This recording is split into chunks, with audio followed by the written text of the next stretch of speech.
आशकन जहड़ी रात खेती सूनी सिंगारे लुडन कीन लतीफ चवे जाने दे नजारे अने कोठों किनारे बेली आनो चढ़े यूं के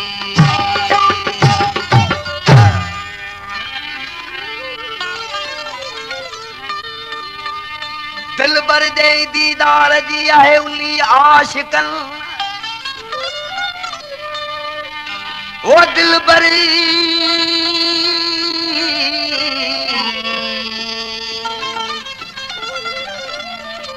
दिल भर जे दीदार जी आहे उली आशिकन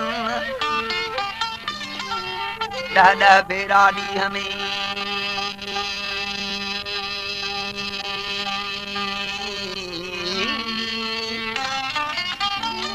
ॾाढा भेरा ॾींहं में तुड़े प्रिय खे से पसंद तब बस बासीन कान का पाना घणू पिया घुरनि चूली जो हिकिड़ो मर्द अहिड़ो हूंदो आहे जो 10 गुमराहनि खे पाणी पियारबो मगर उनजी उञ न भरंदी आहे हाणे आशिक खे महबूब जे ॾिसण जी एॾी सिक हूंदी आहे जो 10 गुमराह दीदार करे मगर दीदार मां उनजो ढउ न थींदो आहे दिल भर जे दीदार जी आहे उली आशिकन ॾाढा भेरा ॾींहं में घणी प्रिय खे जे पसंद तब बस बासीन कान का पाना घणू पिया घुरनि ढेंढ वांगुर पाणीअ में तोड़े 12 माह बुॾनि पर ढापे ढउ नथा कनि ओ बेली पाणा उञ थन आगरी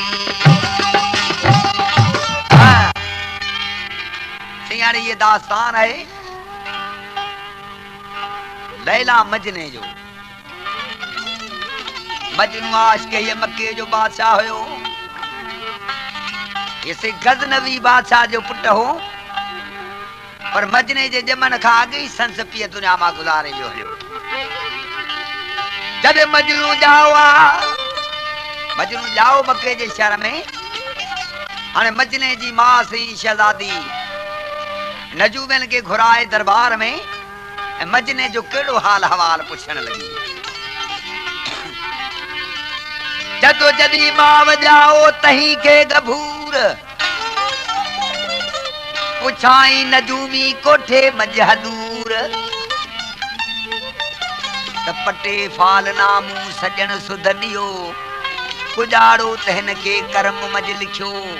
अग्या कल नजूमन डिनी पलक में त मशहूर मजनू थी दो मुल्क में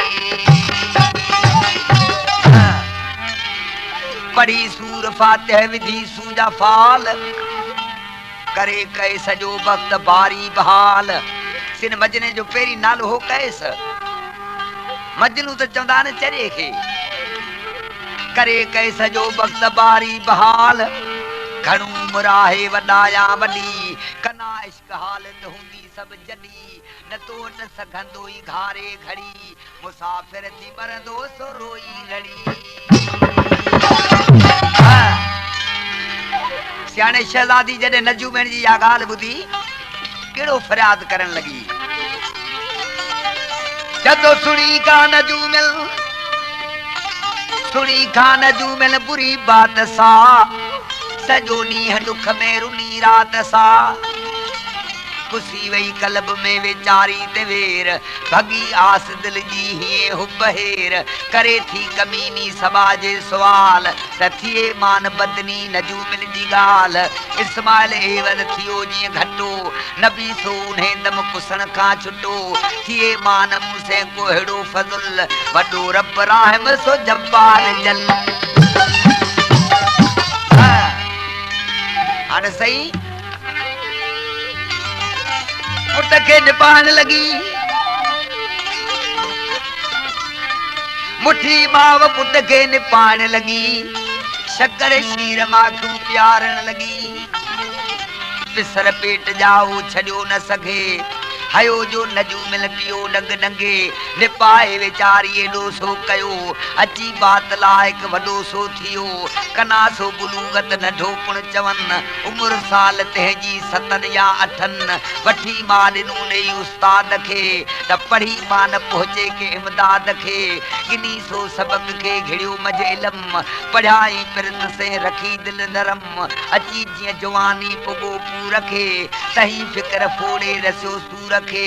लिखियो अंग अदल जो टरे की न हद फजल रे धड़िय जे फिरे की न हद कना दी हमी साक जे की लिखियो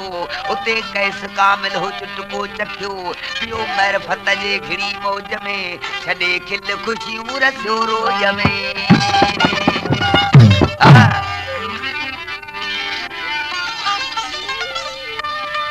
सियाने खा बेड़े के समझो डिठाई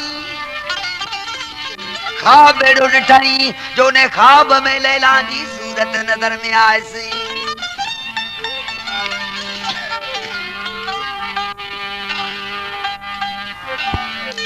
सुबह जो सी चरण वारियूं गालियूं करण लगो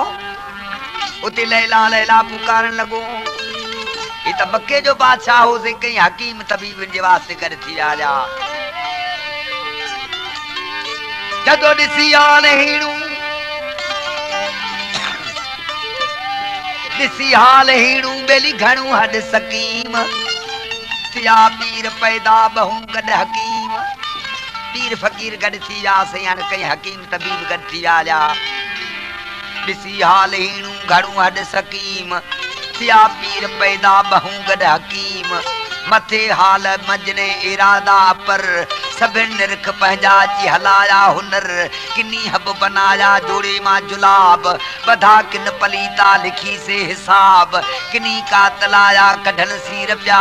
पढ़ियो हमद शूशू से कन पीर प्या कॾो खैर सदको भगावेस सब कना मर्द मौला ॾींदो सेहत रब सदाए सरोदी कयूं गॾ हज़ार त मता हुइस जिनड़ी परिन जी पछाड़ बधा दिन धागा विहूं चिट वटे पर सगन खां बिरह जो किदा फट छुटे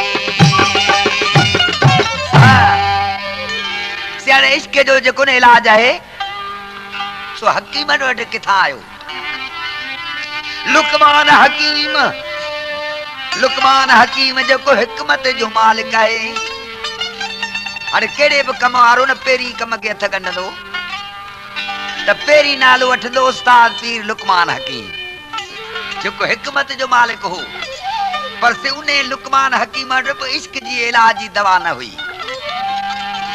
इश्क जी का भी दवा उन ठिकान हुई छो तो इश्क जो इलाज है सिर्फ पंहिंजे महबूब जो दीदार जदो यार इलाज लखी धार था हर एक से बीमारी जी दवा जरूर होती है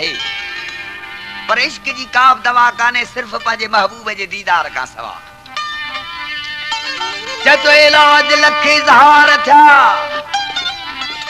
वो जोड़े तबीबल चार क्या इलाज लखी धार था से जोड़े तबीबल चार क्या पर बिरह सबई बेकार क्या इसके जगह वे सभी इलाज बेकार हैं बिरह सबई बेकार क्या ओ बेध्यान के गहरी खबर बिरह सब बेकार क्या सही बिरह सब बेकार क्या ओ बेध्यान के गहरी खबर गम दर्द सुना इसकी गम दर्द सुना इसकी ओ लुकमान के गहरी खबर दर्दरी बे दर्द के सही दर्दरी बे दर्द के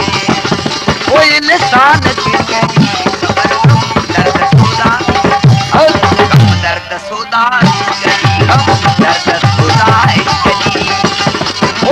मान के गड़ी खबर गम दर्द सुना इसकी